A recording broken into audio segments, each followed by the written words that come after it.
Good morning बच्चों। आज मैं आपको पढ़ाने जा रही हूँ पाठ 8 दीक्षा की देन।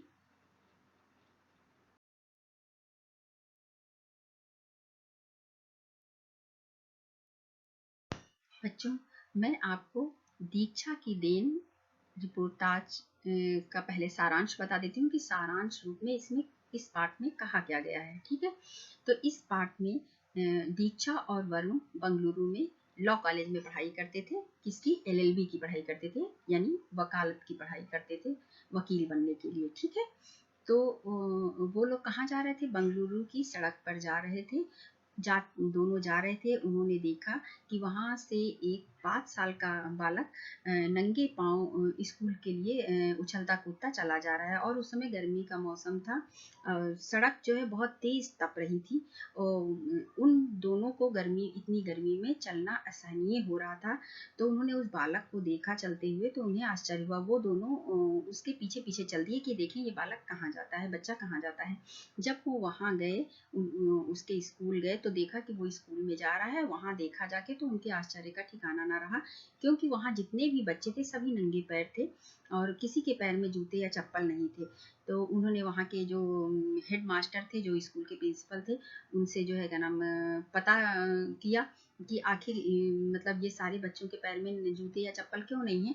तो उन्होंने उनको बताया कि इन बच्चों के जो अभिभावक हैं, जो पेरेंट्स हैं, वो कैसे हैं? गरीब हैं। वो जूते या चप्पल लेके नहीं दे सकते हैं, और इनकी पढ़ाई की सहायता के लिए जो देते हैं, दान दाता हैं, वो इन लोगों को इनके काम आने वाली और सारी चीज़ें तो दे देते हैं, लेकिन वो जूते नहीं दे पाते हैं, क्योंकि इन बच्चों के पैरों के नाप अलग अलग हैं, आकार अलग अलग हैं, इसलिए इन बच्चों को जूते नहीं मिल पाते हैं। दीक्षा और वरुण ने सोशल मीडिया की मदद लेने का मन बनाया। क्यों? इन बच्चों की सहायता करना चाह रहे थे, और वो चाह रहे थे कि मैं कैसे इनकी सहायता करूं। तो इसलिए उन्होंने क्या किया? सोशल मीडिया की मदद लेने की सोची, और इन्होंने क्या किया? फेसबुक पर वन अपॉर्चुनिटी नाम का एक पेज बनाया, और उसके द्वारा लोगों से अपील की कि वो उनकी इस अच्छे काम में मदद करें। देखते ही देखते क्या हुआ? कुछ लोगों ने रुपए भेजे, कुछ लोगों ने जूते भेजे। तो इस तरीके से लोगों ने उनकी मदद की, और फिर उन्होंने क्या किया? स्कूल के जितने बच्चे थे उनका पैरों का नाप लिया, और जो वहाँ से रकम उनको मिली थी, जो पैसे मिले थे, उससे वो उन बच्चों के लिए जूते लेके आए। इस तरीके से उन्होंने उन बच्चों की मदद किया, और उन बच्चों के द्वारा क्या किया गया कि एक बहुत सुंदर सुंदर चित्र बनाए गए। एक ड्राइंग प्रतियोगिता आयोजित की गई, और उन बच्चों ने बहुत सुंदर सुंदर चित्र बनाए थे। जो बेस्ट थे, जो बहुत अच्छे चित्र बने हुए थे, उन्हें जो जिन लोगों ने बच्चों की मदद किया था, जो दाता थे, उन उन लोगों को वो चित्र भेजकर उन बच्चों ने उनका आभार प्रकट किया। इस रिपोर्टाज में ये कहा गया है। ठीक है, ये अखबार में छपे इस रिपोर्टाज को घटना कथा भी कहा जा सकता है। इसके माध्यम से लेखक या पत्रकार ये कहना चाहते हैं कि यदि मन में सच्ची लगन हो तो कोई भी संकल्प लिया और पूरा किया जा सकता है। और अच्छे कार्य जब करते हैं, हम कोई नेक कार्य करते हैं, नेक काम में साथ देने वाले भी हमें मिल जाते हैं। पहले तो हम अकेले ही रहते हैं, लेकिन जब हम अपना एक कदम बढ़ाते हैं तो हमारा साथ देने वाले और लोग भी जुड़ जाते हैं, और वो छोटी छोटी हमारी सहायता कर देते हैं। तो इसमें भी, इस रिपोर्टाज में भी यही बताया गया है, और कि नेक काम जब हम करने के लिए चलते हैं तो हमारी मदद के लिए हजार हाथ आ जाते हैं। ठीक है, और आजकल जैसे इंटरनेट जैसे जो संचार माध्यम का उपयोग है, वो भी इसमें बताया गया है कि हमें उसका उपयोग कैसे करना चाहिए। अच्छे कार्यों के लिए करना चाहिए, और उसका सदुपयोग करना चाहिए, दुरुपयोग नहीं करना चाहिए। पहले तो आप लोगों को इतना ज़्यादा नहीं पता था इसके बारे में, लेकिन अभी तो आपको इसके बारे में अच्छी जानकारी हो गई है। अब मैं आपको इसके बारे में भी बताऊंगी कि फेसबुक क्या है, या ये सोशल मीडिया क्या है।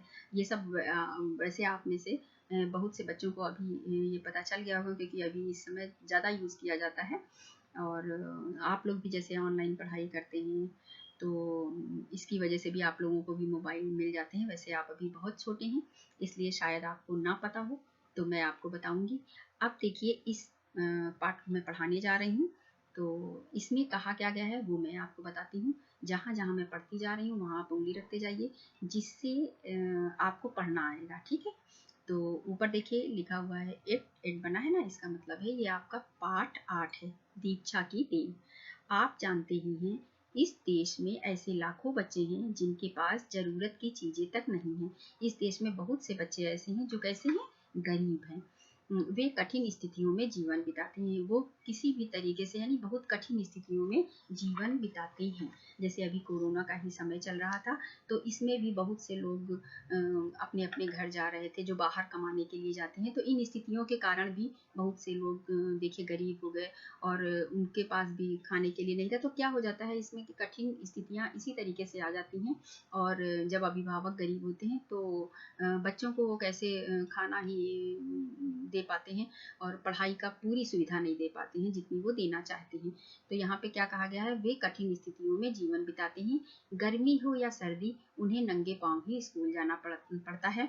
ऐसे बच्चे चाहे गर्मी हो सर्दी हो कोई भी मौसम हो, तो क्या है उनके पास में अगर जूते नहीं है चप्पल नहीं है तो वो कैसे स्कूल जाएंगे, नंगे पैर ही जाएंगे। उनकी किताबों का इंतजाम भी उनके परिवार के लोग नहीं बल्कि कोई और ही करता है। उनके पास में तो इतना पैसा भी नहीं रहता है, वो बहुत गरीब होते हैं, उनके पास में तो इतना पैसा भी नहीं रहता है कि वो अपने बच्चों की पढ़ाई के लिए किताबों का इंतजाम कर सकें, और उनके लिए और सारी सुविधाएं जैसे यूनिफॉर्म है और शूज़ हैं या चप्पल हैं, इन सब का भी वो इंतजाम कर सकें।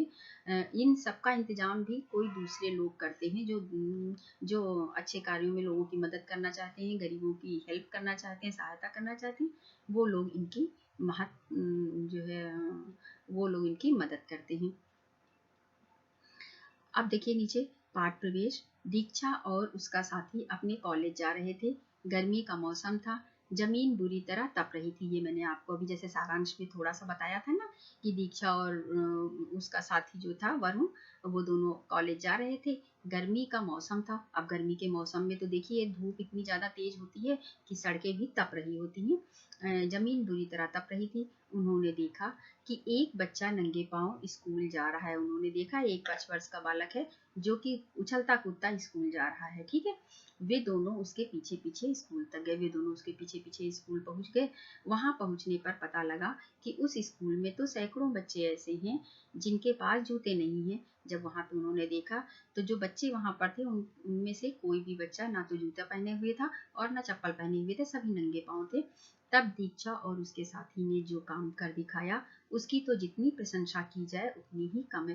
तब दीक्षा और उसके साथी वरुण ने, मैंने आपको जैसे सारांश में बताया था कि उन्होंने एक फेसबुक पर पेज बनाया वन अपॉर्चुनिटी के नाम से, और उसके द्वारा लोगों से मदद ली और फिर इन बच्चों की मदद की। तो उसी के बारे में यहाँ पे कहा गया है कि उन लोगों ने ऐसा कार्य किया कि जिससे और जो उनके कॉलेज के बच्चे थे उन्होंने भी उनसे प्रेरणा ली और ऐसे ही अच्छे कार्य लोगों की मदद करने वाले करना शुरू कर दिया, ठीक है। तो यही यहाँ पर इसीलिए ये कहा गया कि उनकी जितनी प्रशंसा की जाए उतनी ही कम है, क्योंकि ऐसे लोग समाज में बहुत कम होते हैं जो दूसरों की हेल्प करने के लिए सोचते हैं और दूसरों की हेल्प करते हैं।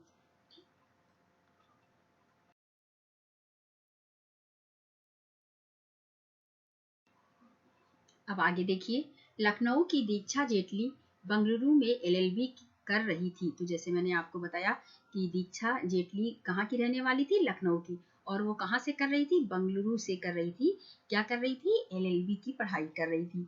एलएलबी मैंने आपको बताया वकील बनने के लिए पढ़ाई की जाती है। वह महात्मा गांधी रोड से होते हुए CMR लॉ स्कूल जा रही थी, और एलएलबी की पढ़ाई करने के लिए लॉ कॉलेज होते हैं, तो वो कहाँ जा रही थी, अपने कॉलेज यानी अपने स्कूल जा रही थी। कहाँ से होते हुए, महात्मा गांधी रोड से होते हुए। दीक्षा के साथ उसका मित्र वरुण प्रिंस भी था। दीक्षा के साथ में उसका मित्र वरुण प्रिंस भी था। उन्होंने कैसे कपड़े पहन रखे थे, उन्होंने सूती कपड़े और आरामदेह जूते पहने थे।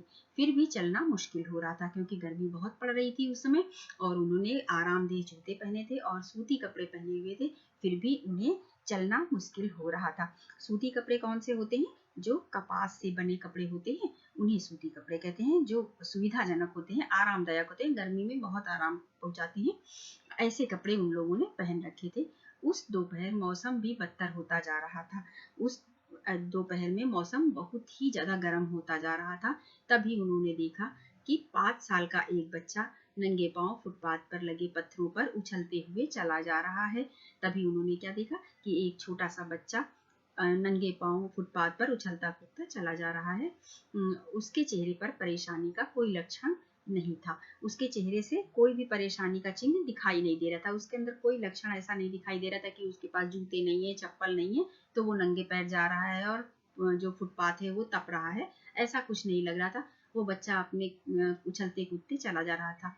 उस बच्चे को नंगे पांव देखकर दीक्षा और उसके दोस्त का दिल भर आया। लेकिन उस बच्चे को नंगे पैर देखकर कि इतनी गर्मी पड़ रही है और उन लोगों ने आरामदायक जूते भी पहने हैं और सूती कपड़े पहने हैं, तो भी उनको इतनी ज़्यादा गर्मी लग रही है, चलने में प्रॉब्लम हो रही है। और ये बच्चा देखो, छोटा सा 5 साल का बच्चा जिसके पैर में जूते चप्पल भी नहीं है और फुटपाथ तप रहा है गर्मी से, और वो कितना खुशी खुशी वो जो है उछलता कूदता स्कूल जा रहा है पढ़ने के लिए। तो उन्होंने क्या किया, बच्चे के पीछे चलना शुरू कर दिया। तो उसके यहाँ पे कहा जा रहा है कि उसके दोस्त का और दीक्षा का दिल भर आया, यानी वो जिसके मन में भी ऐसी भावनाएं होती, करुणा होती है, वेदना होती है, दयालुता होती है, तो ऐसे लोगों का थोड़ा सा दुखी हो जाते हैं कि देखो ये बच्चा कितने मतलब अभाव में, पैर में जूते नहीं है और चला जा रहा है, देखते हैं कहाँ जाता है। उन्होंने बच्चे के पीछे चलना शुरू कर दिया। उन्होंने बच्चे के पीछे पीछे चलना शुरू कर दिया। ठीक 10 मिनट बाद वे लीलागंजपुरम स्थित सरकारी स्कूल में पहुंच गए। वहां वे ये देखकर हैरान रह गए कि उस स्कूल में किसी भी बच्चे के पाँवों में जूते नहीं थे। वहां जाकर उन्होंने देखा कि जब उसके पीछे पीछे गए तो उन्होंने देखा कि ये एक सरकारी स्कूल का बच्चा था। और वहां जब गए तो उनके आश्चर्य का तो ठिकाना ही ना रहा, क्योंकि उन्होंने वहां पर देखा कि स्कूल में जितने बच्चे थे, किसी के पैर में भी जूते और चप्पल नहीं थे। क्यों? क्योंकि वो गरीब अभिभावक के बच्चे थे, जो अपने बच्चों को जूते की व्यवस्था नहीं कर पा रहे थे, जूते या चप्पल की व्यवस्था नहीं कर पा रहे थे। ऐसे बच्चे जो सरकारी स्कूल में पढ़ने के लिए आ रहे थे। वे दोनों अपने कॉलेज लौट आए। वह दृश्य उनकी आंखों से अब भी ओझल नहीं हो रहा था। वह दृश्य कौन सा जो उन्होंने बालक को नंगे पैर जाते हुए देखा था और फिर स्कूल में देखा कि किसी के पास में भी जूते चप्पल नहीं थे। वो दृश्य उनकी आंखों से ओझल भी नहीं हो रहा था। ओझल ना होना एक मुहावरा है। तो इस मुहावरे का अर्थ होता है कि ऐसी कोई घटना या दृश्य जो कि आंखों से हटी ना रहा हो, आंखों के सामने बार बार आ रहा हो। ठीक है। तो यहाँ पे क्या कहा जा रहा है कि वो दृश्य उनकी आंखों से अब भी ओझल नहीं हो रहा था, वो उनकी आंखों से नहीं जा रहा था। वे दोबारा उसी स्कूल में गए और हेडमास्टर से मिलकर बच्चों की मदद करने की इच्छा जताई। वे दोबारा उसी स्कूल में गए और जो हेडमास्टर वहाँ के थे, जो स्कूल के प्रमुख अध्यापक थे, हेडमास्टर अर्थात स्कूल के जो प्रमुख अध्यापक थे, तो उनसे मिलकर उन बच्चों की मदद करने की इच्छा जताई कि हमारी इच्छा है कि हम इन बच्चों की मदद करें। हेडमास्टर ने उन्हें बताया, क्या बताया उन्होंने, कि छात्रों की किताब कापियां तो एक साथ लाई जा सकती हैं, पर जूते नहीं। बाकी चीजें तो सभी बच्चों के लिए एक जैसी होती हैं, लेकिन जूते सभी बच्चों के अलग अलग साइज के, पाँवों के आकार के हिसाब से लाने होंगे। साइज यानी नाप, है ना। तो हेडमास्टर साहब ने क्या बताया कि छात्रों की जो किताबें कापियां हैं वो तो एक साथ लाई जा सकती हैं, और जो देने वाले लोग हैं वो किताबें कापियां और भी जो व्यवस्था होती है वो कर देते हैं, परंतु जूते की व्यवस्था नहीं हो पाती है, क्योंकि बाकी सभी चीजें तो बच्चों के लिए एक जैसी लाई जा सकती हैं, परंतु जूते नहीं लाए जा सकते हैं। क्यों? क्योंकि बच्चों के अलग अलग साइज के, पाँवों के आकार के हिसाब से जूते लाने होते हैं। अगले दिन दीक्षा और उसका मित्र वरुण फिर स्कूल आए। उन्होंने इंची टेप से उन्होंने क्या किया, 313 बच्चे थे, उन बच्चों के पैरों का नाप लेना शुरू कर दिया। उन पैरों का नाप लेना शुरू कर दिया और उसके बाद उन्हें ये देखकर बेहद दुख हुआ, उन्हें बहुत दुख हुआ ये देखकर कि अधिकतर बच्चों के पैर फटे हुए थे। जब वो पैरों का नाप ले रहे थे इंची टेप से, तो उन्होंने उन बच्चों के पैर देखे और उन बच्चों के पैर फटे हुए थे। क्यों फटे हुए थे? क्योंकि हर मौसम में, चाहे गर्मी हो, सर्दी हो, बरसात हो, बारिश का मौसम हो, कोई भी मौसम हो, वो नंगे पैर ही हर जगह जाते थे, क्योंकि उनके पास में चप्पल जूते नहीं थे, इसलिए उनके पैर फट गए थे। ऐसा इसलिए था क्योंकि वे हर मौसम में नंगे पांव चलने को मजबूर थे। बच्चों ने उन्हें बताया कि स्कूल से वापस लौटते समय दोपहर में फुटपाथ इतना तप रहा होता है कि उनके लिए चलना मुश्किल हो जाता है। जब उन्होंने बच्चों से बात की, बच्चों से पूछा कि तुम्हारे पैर कैसे फटे हुए हैं, तो उन्होंने ये बताया कि स्कूल से जब हम वापस लौटते हैं उस समय दोपहर हो जाती है और फुटपाथ इतना ज्यादा तप रहा होता है कि उस पर चलना मुश्किल हो जाता है। दीक्षा और वरुण का अगला लक्ष्य अर्थात उद्देश्य प्रायोजकों की तलाश करना था। उन्होंने सोशल मीडिया की मदद लेने की सोची। इसके लिए फेसबुक पर वन अपॉर्चुनिटी नाम का एक पेज शुरू किया। वन अपॉर्चुनिटी नाम का उन्होंने क्या किया, एक पेज शुरू किया। प्रायोजकों अर्थात धन व्यय करने वालों, जो धन व्यय करते हैं उनके लिए ये शब्द यूज किया जाता है। इस किसी भी कार्य के लिए जो कोई आयोजन करते हैं तो उनको बोला जाता है। तो उन्होंने क्या किया, वन अपॉर्चुनिटी नाम का एक पेज शुरू किया। उनका पहला पोस्ट कुछ ऐसा था, टारगेट यानी लक्ष्य, ठीक है। उनका पहला पोस्ट कुछ ऐसा था, टारगेट 313 यानी 313 शूज अर्थात जूते। सहयोग या दान, या तो सहयोग कर दीजिए या दान कर दीजिए, कुछ भी, अगर जो भी आप सहयोग करना चाहे। उन्होंने वेबसाइट पर मदद की अपील में लिखा कि नकद राशि या जूते भेजकर इन बच्चों की मदद की जा सकती है। यह भी बताया कि एक जोड़ी जूतों की कीमत रुपए 150 150 के करीब होगी। किसने बताया, वेबसाइट पर ही उन्होंने मदद की अपील की और उसमें उन्होंने लिखा कि नकद राशि भी आप दे सकते हैं और या फिर आप जूते भी दे सकते हैं, इन बच्चों की मदद कर सकते हैं। तो वेबसाइट या इंटरनेट पर जानकारी होती है, या एक खाता होता है, इसका अर्थ होता है वेबसाइट, इंटरनेट पर खाता या जानकारी, ठीक है। तो इन्होंने किस पर बताया था, वेबसाइट पर बताया था। क्या बताया, मदद की अपील की थी कि या तो आप नकद राशि या जूते भेजकर इन बच्चों की हेल्प कर सकते हैं। और उन्होंने एक जोड़ी जूते के पैसे भी बता दिए थे कि कितने रुपए का होगा, यानी 150 रुपए के करीब होगी। शुरुआत में कई लोगों ने पुराने जूते भेजे, कुछ शुरुआत हुई तो कुछ लोगों ने अपने पुराने जूते भेज दिए, लेकिन जब उन्हें ईमेल के माध्यम से उसके लक्ष्य के बारे में बताया गया, लेकिन जब उन्हें ईमेल के माध्यम से उसके उद्देश्य के बारे में बताया गया, तब उन्होंने नए जूते भेजने शुरू किए, कुल मिलाकर उन्हें लोगों द्वारा भेजे गए 122 जोड़ी जूते मिले।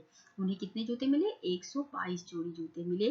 फेसबुक पर अपने दोस्तों की मदद से वे 18,000 जुटाने में भी सफल रहे। कितने रुपए उन्होंने जुटा लिए, 18,000 रुपए और 122 जोड़ी जूते उनको मिले और 18,000 रुपए उन्होंने इकट्ठा कर लिए, जुटा लिए अर्थात इकट्ठा कर लिए। जिन लोगों से उन्हें सहयोग मिला उनके बारे में और लोगों को भी बताया, जिन लोगों ने उनका सहयोग किया उनके बारे में और लोगों को भी बताया। वेबसाइट पर उनकी तस्वीर देते हुए उनका आभार माना और अपनी वेबसाइट पर उन्होंने उन लोगों की तस्वीर भी दी जिन लोगों ने बच्चों को दान दिया था, और इसके द्वारा उन्होंने आभार प्रकट किया, कृतज्ञता व्यक्त की हेल्प करने के लिए। इसी बीच बच्चों ने अपने प्रायोजकों का आभार जताने के लिए एक ड्राइंग प्रतियोगिता आयोजित की। बच्चों ने क्या किया, जो उनके प्रायोजक थे, जो धन व्यय करने वाले लोग थे, उनके प्रति अपना आभार व्यक्त करने के लिए, अपनी कृतज्ञता व्यक्त करने के लिए एक ड्राइंग प्रतियोगिता आयोजित की। इस प्रतियोगिता की सबसे बेहतरीन प्रविष्टियां, जो सबसे बेस्ट चित्र थे, दानदाताओं को भेजी गई, ठीक है, दानदाताओं को भेजी गई। बच्चों ने अपनी मदद करने वालों को संदेश भेजकर आभार जताया। बच्चों ने क्या किया, जो बच्चों की जिन लोगों ने हेल्प किया था उनको क्या किया, अपनी मदद करने वालों को क्या भेजकर, मैसेज भेजकर, संदेश भेजकर उनका आभार जताया। बच्चों ने ये भरोसा दिलाया कि वे अच्छी तरह से पढ़ाई कर उनका गौरव बढ़ाएंगे, और बच्चों ने उनसे कहा कि क्या विश्वास दिलाया उनको कि वे अच्छी तरीके से पढ़ाई करेंगे और उनका गौरव बढ़ाएंगे। बच्चों के अभिभावकों ने बच्चों को प्रत्येक दिन स्कूल भेजने का वचन दिया, और जो बच्चों के अभिभावक थे उन्होंने भी अपने बच्चों को प्रतिदिन स्कूल भेजने का उनको प्रॉमिस किया। ठीक है, यह तरीका कॉलेज के छात्रों के लिए प्रेरणा बन गया। अब ये जो तरीका दीक्षा और वरुण ने अपनाया था, ये पूरे कॉलेज के लिए क्या बन गया, प्रेरणा बन गया। अब वे इस तरह के और काम करने को तैयार हैं, और अब जो और कॉलेज के बच्चे हैं और कॉलेज के छात्र हैं वो भी करने के लिए प्रेरित होते हैं उनसे, और वो दीक्षा और वरुण भी इससे इसी तरीके के और भी कार्य जो हेल्प कर सकते हैं ऐसे लोगों की, ऐसे कार्य करने के लिए वो लोग क्या है, तैयार हैं।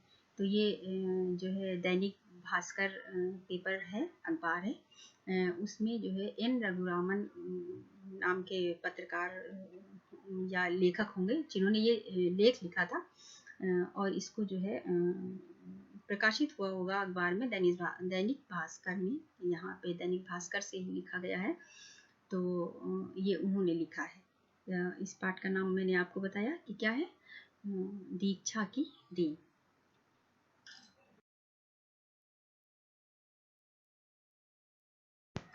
तो बच्चों, इस पाठ से हमें क्या शिक्षा मिलती है, हमने क्या जाना, हमने क्या सीखा। ठीक है, इस पाठ से हमें ये शिक्षा मिलती है कि हमें अपने माता पिता का आभारी होना चाहिए जो हमारी ज़रूरतें पूरी करते हैं। ठीक है, हमें उन बच्चों को शाबाशी देनी चाहिए जो कठिनाई उठाकर भी पढ़ने जाते हैं, यानी उन बच्चों को भी पढ़ाई के लिए प्रेरित भी करना चाहिए, और अपने माता पिता का आभार व्यक्त करना चाहिए, किस लिए, कि वो हमारी जो भी आवश्यकताएं होती हैं वो पूरी करने की कोशिश करते हैं। ठीक है, हमें उन लोगों का भी धन्यवाद करना चाहिए जो ऐसे बच्चों की मदद के लिए आगे आते हैं, और हमें ऐसी संस्थाओं का, ऐसे लोगों का धन्यवाद करना चाहिए जो क्या करते हैं, ऐसे बच्चों की, ऐसे लोगों की मदद के लिए आगे आते हैं। जहाँ तक संभव हो हमें अपना जेब खर्च बचाकर उन बच्चों की मदद करनी चाहिए जो पढ़ना चाहते हैं, आगे बढ़ना चाहते हैं। धन्यवाद।